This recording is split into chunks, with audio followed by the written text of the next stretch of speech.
Welcome back to AV Veterans Talk. We're continuing to listen to our interview with our very special guest, Joe Moser. Joe Moser. Joe, you still there? You're still here? Okay, Joe, thank you for hanging in there. We're going to get into some more of what you were doing over there over camp. I had Pastor Tom told me and stuff. Boy, that 5 days in the railroad car, you were pretty much standing that whole trip, weren't you? Pretty much. Yeah, when you have 90 plus and stuff, you were just like cordwood in there, so standing up there. So we will get back to this, but let's change gears here a little bit and let's talk about something a little lighter to kind of break it up here.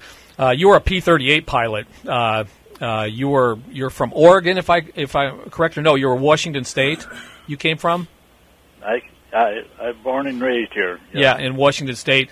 And you had an interesting thing there to where you wanted to be a pilot since, you were 14 years old or something like that. And you applied to the Army Air Corps, and as the government always does, your test came back low. Your test score came back low, so you thought you were destined to become a foot soldier, correct? Right. And lo and behold, Uncle Sam repents, and you found out that you'd actually scored higher than what they had told you, and you were accepted into the cadet program. Right. And then you came down to Santa Ana, and I believe you did. You went through Visalia, which was what was the name of the field at Visalia? It was a primary flying primary school, and then you went to basic and advanced, and you eventually got the airplane that you dreamed of flying, which was that beautiful P-38, correct? Right. And as I was going through your journey to becoming a pilot, it was an exciting time in your life there to be have the controls of an airplane like that turned over to you. And I know you had some struggles in primary training to where your instructor said you were flying too mechanical. Right. And he finally turned the plane over to you and let you solo, and it just naturally came to you, and you became a pilot. And boy, when you pinned those wings on, what was that day like? I bet there was a lot of pride beaming. Oh, very much so, really. Yeah, Joe. And I have to share a couple little things. In your book, there's a story there to when you were finally assigned to the 474th in Van Nuys. You were young guys, and you were full of pranks and all kinds of things. And I was intrigued at the fact that you went to the Rose Bowl to watch the football game, but some of your squadron mates decided to drop practice bombs on the Rose Bowl during the football game. Yes, they did. And your squadron got in a heap of trouble, and luckily you got out of it because you were attending the game and you had witnesses that you weren't part of that shenanigans, correct? Right. Yeah. So anyway, once again, these are the guys that we're sending off to fight on behalf of freedom in the United States, and it was probably a good thing, to have young guys and stuff with that kind of a mindset, because it gets too serious. Once you got over in that war zone, and obviously you understand the seriousness of the war of business of war. That's right. That's right. So anyway, I told my audience that you have a Palmdale connection there, and you, when you were in the 474th, actually came up here to Palmdale, and we're doing gunnery training and flying training missions out of Palmdale and also out at Muroc, which is Edwards Air Force Base. That's right. And did you ever spend any time on the ground, spend the night in Palmdale up here, or did you just fly up from Van Nuys, stage here and go do things, or did you ever spend any extended time up here in Palmdale? I didn't. We spent the night, yes, but yeah, it was a training exercise, right? And we were supposed to act as defense at right. In case of anyway. Right. Now, the last little part of this P-38 stuff I'll get into was you had an experience at Muroc out there to where you were taking off in your P-38, and as you were rolling down the runway, it just wasn't powering up and you weren't getting into the air, and you had to make a decision, and you ended up going for quite a wild ride off the end of the runway in your P-38, right? That's right. So, did you ever find out why your airplane never achieved flying? Was there a mechanical thing? Because didn't your plane, you were afraid it was going to catch fire after you bound through the desert over a road, and you were panicking, and you said you were shaking so bad that you were having a hard time getting out of the airplane because you were afraid it was going to catch fire? I was really shaking, yeah. Yeah, I bet you were. And at that point, everybody's always feared of being washed out. But at that point, you'd had so much training under your belt. I don't think they would have washed you out for that. But I'm sure your COs and everybody weren't too thrilled with the loss of your airplane. Correct? Right. Yeah.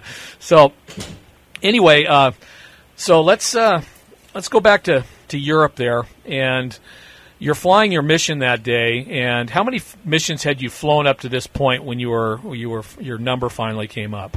I had flown 42. 42 missions. And you were doing mostly ground attack, strafing, which was extremely, extremely hazardous duty, correct? Right. And what finally caught up to you? Was it a flak burst or? It was a flak burst. I hit my left engine as I was strafing these trucks. Right, correct. And your plane caught fire, right? Because I remember, in your book there where you were saying the flames were actually in the cockpit. Right. The glass alongside of me was breaking up because of the fire. Uh-huh. And so you rolled your airplane over, correct, and just dropped out of the airplane at that point? Well, that's what I intended, yes. Yeah, and of course your chute open, you're pretty darn low at that point. And so everything must have happened pretty darn quick from exiting the airplane to suddenly you're on the ground. Well, things happened real quick because I was only 3,200 feet when I rolled the plane over. Right. And, of course, your chute deployed. Thank God for that. And you got there, but you said within 15 minutes the Germans had already had you in custody? Just about 15 minutes. 15 minutes. Was it the German Army or was it German civilians that captured you? German Army. German Army. Did they treat you? How was the treatment at the hands of the German soldiers that captured you? Well, they treated me all right. Did they? Wasn't beaten or anything. Yeah. Okay. Well, there were stories later on, as the war progressed, that especially if the citizens would get a hold of you, it wasn't a pretty picture. So anyway, moving on, we go back to our situation there at the camp there.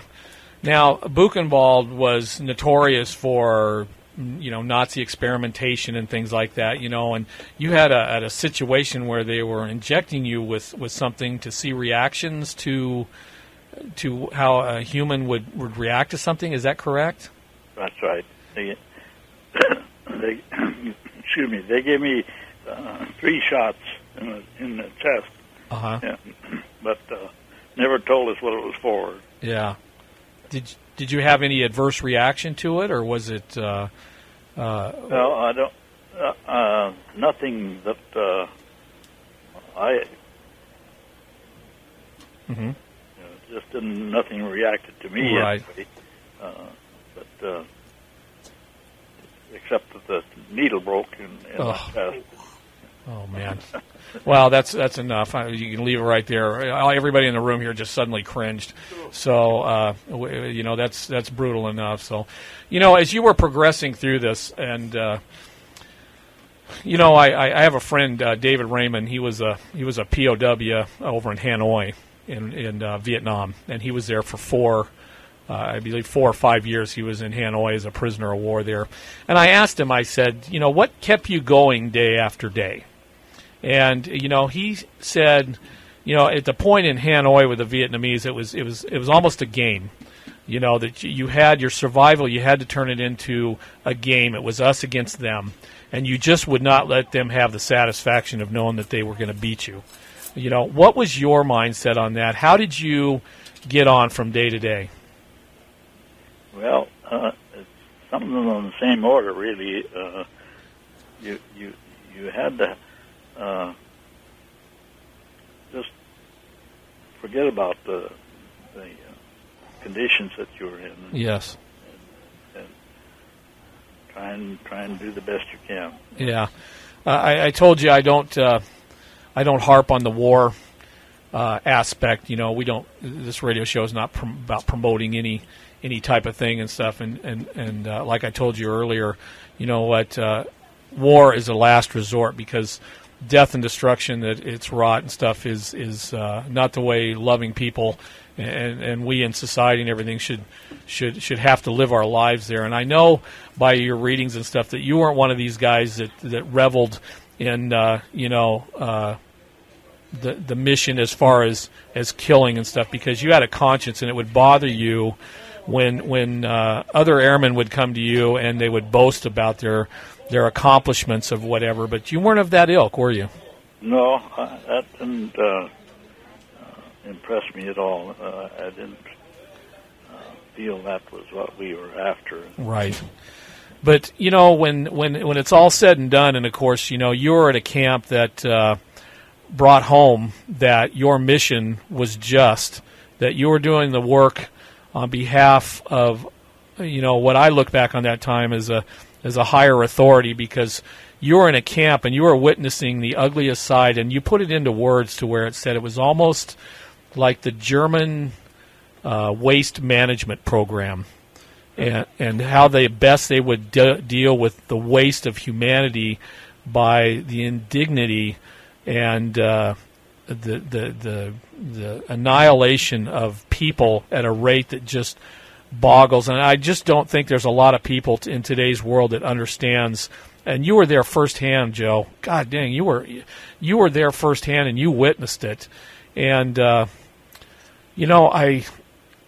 try to emphasize to people the greatest generation and what you represent. And when I hear your story, and I think of what you went through, it just makes me want to work harder to make sure things like that never happen again. And I'm hope. Yeah, and I know that's your hope. And the way you lived your life after you came back, and how you came back into society after going through everything that you went through is a tribute to you as a man. And thank you. Like I said, I'm one of those guys that gets choked up when I start talking about this, because I've interviewed so many of you guys, and I understand that, and I can't even fathom. Pastor Tom was sitting here saying how the Germans with those German shepherds and the intimidation that you had to go through, because as you marched down through these German soldiers with these German shepherds just taunting you always, and realizing that at a drop of a hat they could let those things go. That happened to you quite a bit, didn't it? Because you had the forced marches after Buchenwald, correct?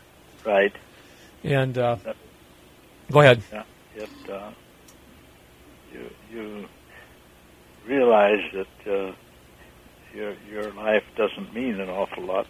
Yes. To some people, So, hey, Joe, hang in there. I got one last quick break to go to right here, and when we come back, we'll finish this up. I'm Bob Alvis, and thanks for joining us for this week's segment of AV Veterans Talk.